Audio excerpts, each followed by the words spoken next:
Olá, eu sou Oren Smaletz, eu sou oncologista clínico do Hospital Israelita Albert Einstein. A gente está aqui em Chicago e a gente está no maior congresso de oncologia clínica. Hoje eu vou falar com vocês sobre 3 abstracts em câncer de bexiga. O primeiro abstract, que é o abstract 4501, foi um teste para saber como é que a gente pode ajudar os pacientes que vão passar pela cirurgia de bexiga ou a cistectomia radical. A ideia é saber se uma dieta com imunomodulador é melhor do que somente o suporte nutricional para os pacientes.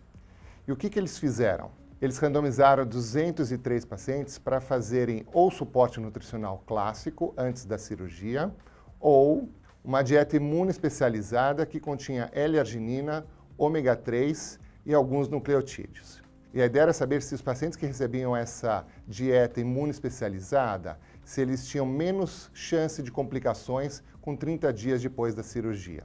O índice de complicação nos primeiros 30 dias depois da cirurgia foram muito parecidos nos 2 braços, 62% e 58% em cada braço. Então foi muito parecido. Esse estudo mostra que ainda a chance de complicação de uma cirurgia de cistectomia ainda é alta, por volta de 2/3 dos pacientes. Por isso a necessidade de ser feito num centro especializado e com cirurgião experiente.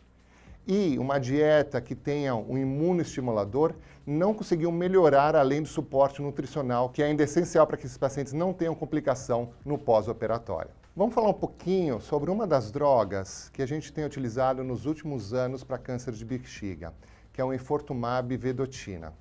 É uma droga que ela é um anticorpo conjugado, com uma quimioterapia junto, e ela já é utilizada para câncer de bexiga metastático ou localmente avançado, seja pós-falha de quimioterapia e imunoterapia. E desde o Congresso Europeu de 2023, a gente tem utilizado essa droga enfortumab vedotina junto com o pembrolizumab, que é uma imunoterapia, como uma das opções de tratamento de primeira linha para esses pacientes. E a ideia, na verdade, é a gente pegar exatamente esse estudo que trouxe o enfortumab vedotina e pembrolizumab para a primeira linha. E o abstract 4502, que foi apresentado aqui em Chicago, ele mostra exatamente quais são os resultados relatados pelos pacientes, ou seja, qualidade de vida e tempo de deterioração para a dor.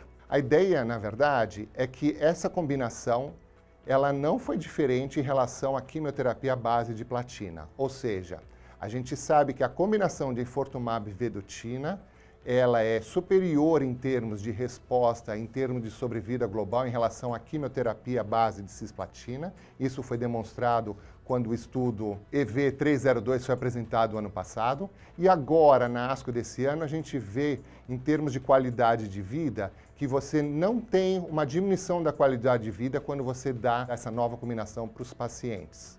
O tempo para deterioração de dor no braço que fez enfortumab vedotina foi de 14 meses, versus 10 meses nos pacientes que fizeram quimioterapia à base de cisplatina. E não foi significativo o hazard ratio. A qualidade de vida dos pacientes que fazem enfortumab vedotina cai nas primeiras 3 semanas, mas rapidamente se recuperam depois de 4 semanas, diferente de quimioterapia, que na verdade os pacientes têm uma deterioração já na primeira semana e vão se recuperar depois de 15, 16 semanas. Então, aqui ficam resultados relacionados ao paciente ou reportados pelo paciente que reforçam o uso de enfortumab vedotina e pembrolizumab como uma das opções de primeira linha para câncer de bexiga.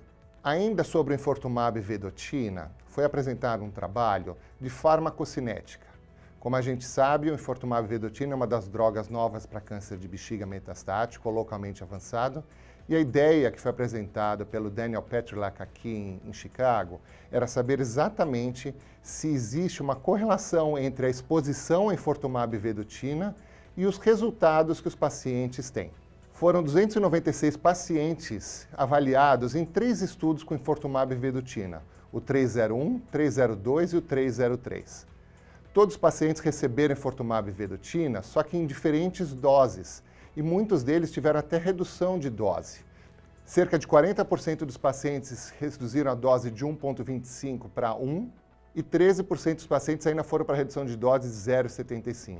O que foi visto é que a taxa de resposta realmente está muito relacionada com as doses que os pacientes recebem nas primeiras semanas de Infortumab vedotina. Uma das coisas que foi visto é que se o paciente começa com a dose habitual de 1,25 mg por quilo, a taxa de resposta gira por volta de 40% a 50%. Mas se ele começa com uma dose já reduzida, de 1 mg ou de 0,75, a taxa de resposta cai para a volta de 18% a 20%. Quando a sobrevida livre de progressão e a sobrevida global, não importa que dose que os pacientes tiveram, que eles receberam, a ideia é que, na verdade, o estudo mostra que foi bem mais superior do que a quimioterapia à base de platina. Só uma ideia, em termos de sobrevida global, a mediana dos pacientes que receberam Infortumab vedotina foi sempre superior a 12, 15 meses. Diferente à quimioterapia, os pacientes que recebiam quimioterapia, a sobrevida global dos pacientes que recebiam quimioterapia era por volta de 9 meses. É verdade que realmente doses mais altas também tinham maiores chances de efeitos colaterais, como a skin rash, ou a dermatite, ou hiperglicemia, ou a neuropatia. Mas eu acho que a gente entendendo melhor como administrar essa medicação, a gente vai conseguir dar os melhores resultados para os pacientes. E acho que o trabalho traz que a gente tem que pensar duas vezes se a gente deve começar já com dose reduzida para os pacientes ou não.